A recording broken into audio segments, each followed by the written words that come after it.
దేవుడు వాగ్దానము చేసిన జీవ కిరీటాన్ని పొందుతాడంట. ఎవరికి వాగ్దానం చేశాడు దేవుడు? ఈ యొక్క జీవ కిరీటం ఇస్తానని దేవుడు ఎవరికి వాగ్దానం చేసింటే, ఎవరైతే ఆయన్ని ప్రేమిస్తున్నారో వాళ్ళకి దేవుడు వాగ్దానం చేశాడు. నువ్వు నన్ను ప్రేమిస్తున్నావు కాబట్టి, నువ్వు నన్ను ఇష్టపడుతున్నావు కాబట్టి, నువ్వు నా కొరకు జీవిస్తున్నావు కాబట్టి, నా యందు భయభక్తులు కలిగి నువ్వు ఉంటున్నావు కాబట్టి, నీకు నేనేమిస్తానంటే జీవ కిరీటం ఇస్తానని వాగ్దానం చేశాడు. చేశాడా? అంతే.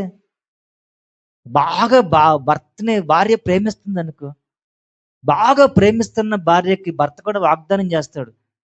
చేస్తాడా? నీకు ఎట్లయినా సరే వడ్డానం చేపిస్తే ఎప్పటికైనా కానీ అంటాడు, వచ్చే సంవత్సరం వడ్డానం చేపిస్తా, నల్లపూసల దాడి చేపిస్తా.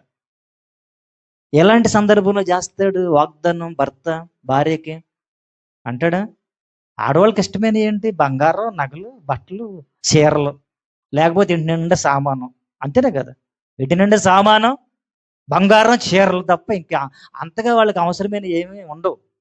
అందుకే భర్త కూడా ఏం చేస్తాడంటే, వాళ్ళకి కావాల్సిన ఇంట్లో సామాను మంచి వస్తువు తెస్తానను, లేకపోతే మంచి చీర కొంటానను, లేకపోతే మంచి బంగారపు గొలుసు, ఉంగరం, చెవులకి ఏలాడతాయి అవి కొంటానని వాగ్దానం చేస్తాడు. ఎలాంటి పరిస్థితుల్లో చేస్తాడు? ఎలాంటి భార్యకి వాగ్దానం చేస్తాడు భర్త? ఆయన్ని ప్రేమించే భార్యకి చేస్తాడు. అంతేనా? ఆయన మాట వినే భార్యకి చేస్తాడు. చక్కగా లోబడే భార్యకి చేస్తాడు. చేస్తాడా? ఇంటికి రాగానే చెంబులు, తపేళాలు, సట్టులు వేసి కొడుతుంది అనుకో, తలంతా సొట్టే, ఇక్కడ సొట్ట, ఇక్కడ సొట్ట, ఏమండి ఒళ్ళంతా సొట్టలే.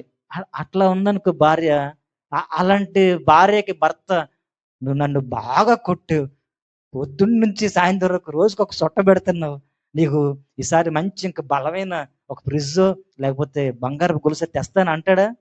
అండు. ఎందుకని? ఎవరైతే ప్రేమిస్తున్నారు, ఎవరైతే ఆదరిస్తున్నారు, ఎవరైతే లోబడి ఉంటున్నారో వాళ్ళకి మాత్రమే వాగ్దానాలు, ఆఫర్స్, గిఫ్ట్స్ ఇస్తారు. ఇప్పుడు దేవుడు కూడా ఈ అందరికీ ఇవ్వట్లే జీవ కిరీటం. ఎవరైతే ఆయన్ని ప్రేమిస్తారో, ప్రేమిస్తే ఏం చేయాలి? మాట వినాలి. అంతేనా? ఆయన ప్రేమిస్తున్నామంటే దాని అర్థం ఏంటంటే, మనం ఆయన మాట వినాలి. ఆయన మాట అంటే ఆయన వాక్యం. ఆ వాక్యం విని ఆయన్ని మనం గణపరిచి, ఆయన్ని మనం మనల్ని ఇష్టపడేలాగా చేసినట్లయితే అప్పుడు దేవుడు మనకి జీవ కిరీటం ఇచ్చాడు. హల్లెలూయా. ఇప్పుడు దేవుడు చెప్పే మాట ఏంటంటే, అంటాడు దేవుడు, నన్ను ప్రేమించటం అంత ఆశామాష విషయం కాదు. నన్ను ప్రేమించటం అంత ఆశామాష విషయం కాదు. నన్ను ప్రేమించడం అంటే నీకు చక్కగా ఆ పూలబాట మీద నడవటం కాదు. నన్ను ప్రేమించడం అంటే నీకు శోధనలు. నన్ను ప్రేమించడం అంటే నీకు కష్టాలు. నన్ను ప్రేమించడం అంటే నీకు పోరాటం. నా మాట వినడం అంటే నీకు శోధనలు. నా వాక్యానుసారంగా నువ్వు జీవించడం అంటే కష్టాల కొలిమిలోనికి నువ్వు వెళ్ళాలి. అందుకే నన్ను ప్రేమించటం అనేది అంత తేలికైన పని కాదు. తొందరపడి ఐ లవ్ యూ ఎస్ఐ అనొద్దు. ఈరోజు వెంటనే ఐ లవ్ యూ అంటారు. అనగానే ఏమంటది? నన్ను ప్రేమించటం నీ వల్ల కాదు. నువ్వు నాకు ఐ లవ్ యూ అనాలంటే చాలా లిస్ట్ ఉంది, ఇవన్నీ తీసుకురా, నేను ఒప్పుకోవాలంటే పెద్ద లిస్ట్. ఇప్పుడు అట్లా కమర్షియల్ అయిపోయింది.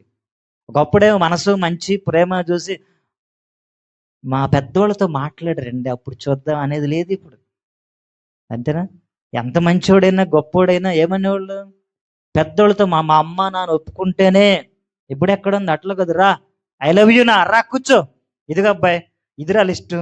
ఒక కారు కొనాలి, నాకు డబుల్ బెడ్రూమ్ ఫ్లాట్ అంటే ఇష్టం, ఏమంటే బ్యాంకులో కనీసం 10 లక్షలు నాకు డబ్బు ఉండాలి, నీకు మంచి ఉద్యోగం ఉండాలి, గవర్నమెంట్ ఉద్యోగం ఉండాలి, ఒక 5 ఎకరాల పొలం ఉండాలి, కారు ఉందా, ఇవన్నీ ఉండాలి. ఆ లిస్ట్ అంతా రాసిచ్చి ఇదంతా ఉంటే రా ఓకే. అట్లా అయిపోయింది. ప్రేమించడం అంటే అంత తేలికైన పని కాదు రబ్బాయ్, చాలా ఖర్చు అవుతుంది, చాలా కష్టం. అట్లా అయిపోయింది. ఇప్పుడు దేవుడు కూడా ఇదే చెబుతాడు, నన్ను ప్రేమించడం అంటే అంత తేలికైన పని కాదు, చాలా కష్టం. ఏమండి? ముళ్ళ బాటలో నడవాలి, ఇరుకైన మార్గంలో నడవాలి, శోధన మార్గంలో నడవాలి. దుష్టుడు వస్తాడు, కొడతా ఉంటాడు, కత్తి పెట్టి కొడతా ఉంటాడు, దాడి చేస్తూ ఉంటాడు, దెబ్బలు కొడతా ఉంటాడు, రోగాలు వస్తూ ఉంటాయి, బలహీనతలు వస్తూ ఉంటాయి, అప్పులు వస్తాయి, నిందలు వస్తాయి, అవమానాలు వస్తాయి. ఇవన్నీ వస్తుంది అంటే దాని అర్థం ఏంటంటే నువ్వు నన్ను బాగా ప్రేమిస్తున్నావని. అప్పుడు నేను నీకేం చేస్తానంటే జీవ కిరీటాన్ని ఇస్తా. హల్లెలూయా. ఇప్పుడు చెప్పండి, యేసయ్యకి ఐ లవ్ యూ చెప్తారా? చెప్తారా? యేసయ్యకి ఐ లవ్ యూ చెప్పాలంటే ఏం చేయాలంటే వీటన్నిటికీ నువ్వు కాచుకుని ఉండాలి. అప్పుడు ఆయన ఏం చేస్తాడంటే నీ లవ్‌ని యాక్సెప్ట్ చేసి చక్కగా ఆ కిరీటం తెచ్చి నీ నెత్తి మీద పెట్టి భుజం మీద చేసుకొని తీసుకెళ్ళిపోతాడు. హల్లెలూయా.